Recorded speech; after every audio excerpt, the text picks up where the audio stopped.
TRS మాజీ ఎమ్మెల్యేలు పెద్ది సుదర్శన్ రెడ్డి, వినయ్ భాస్కర్ సంచలన వ్యాఖ్యలు చేశారు. హన్మకొండ బీఆర్ఎస్ పార్టీ కార్యాలయం ఇటుక పెకిలిస్తే హైదరాబాద్లోని గాంధీ భవన్ కూల్చేస్తామని వారు హెచ్చరించారు.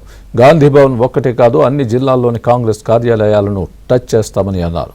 గాంధీ భవన్ స్థలాన్ని ఏ నిబంధనల మేరకు తీసుకున్నారో తాము అవే నిబంధనల ప్రకారం బీఆర్ఎస్ పార్టీ కార్యాలయాలకు స్థలాన్ని కేటాయించామన్నారు. నిబంధనలను ఎక్కడా ఉల్లంఘించలేదని, కావాలనే కాంగ్రెస్ పార్టీ కక్ష సాధింపు చర్యలకు దిగుతోందని అన్నారు. పార్టీ కార్యాలయాలకు భూములు ఇవ్వాలన్న జీవో కేసీఆర్ తెచ్చింది కాదని బీఆర్ఎస్ మాజీ ఎమ్మెల్యేలు పెద్ది సుదర్శన్ రెడ్డి, వినయ్ భాస్కర్ తెలిపారు. ప్రజల పక్షాన బీఆర్ఎస్ పార్టీ పోరాడుతుందని చెప్పి బీఆర్ఎస్ పార్టీ కార్యాలయాలు లేకుండా మరి బీఆర్ఎస్ పార్టీ శ్రేణులను భౌతిక దాడులు చేసే విధంగా, బీఆర్ఎస్ పార్టీ శ్రేణులపైన అక్రమ కేసులు బనాయించే విధంగా ఇది ఒక కొత్త ప్రణాళిక సిద్ధం చేసిండ్రు. నిన్న మొన్న మరి స్థానిక ఎమ్మెల్యే రాజేంద్ర రెడ్డి గారు మరి ఇచ్చినటువంటి ఒత్తిడి చేసి అధికారులతోని మాకు నోటీస్ ఇచ్చిండ్రు. మేము కూడా జవాబు చెప్పినాం.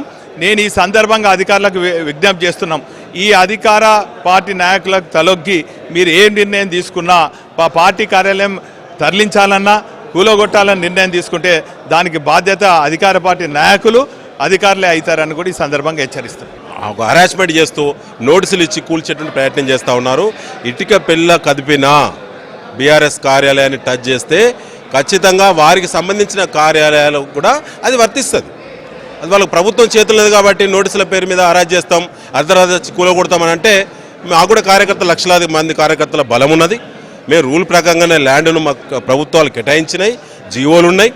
డీవియేషన్ ఉంటే చర్యలు తీసుకోండి, కానీ డీవియేషన్ లేదు, ఏది లేదు, మేము హరాస్మెంట్ చేస్తామనంటే ఇవాళ తప్పకుండా దానికి ప్రతీకారమైనటువంటి చర్యలు మరి తప్పకుండా గాంధీ భవన్ పైన ఉంటుంది, వరంగల్ పార్టీ కార్యాలయం ఉంటుంది, ఖమ్మంలో షాపింగ్ కాంప్లెక్స్ కట్టుకున్నారు, మన కరీంనగర్లో ఫంక్షన్ హాలే కట్టి కిరాయిలకు ఇస్తుకుంటున్నారు. అన్నిటి మీద కూడా ఉంటాయి కదా చర్యలు. వారు ఒక పద్ధతిలో చేస్తే మేము ఒక పద్ధతిలో చర్యలు చేస్తాం.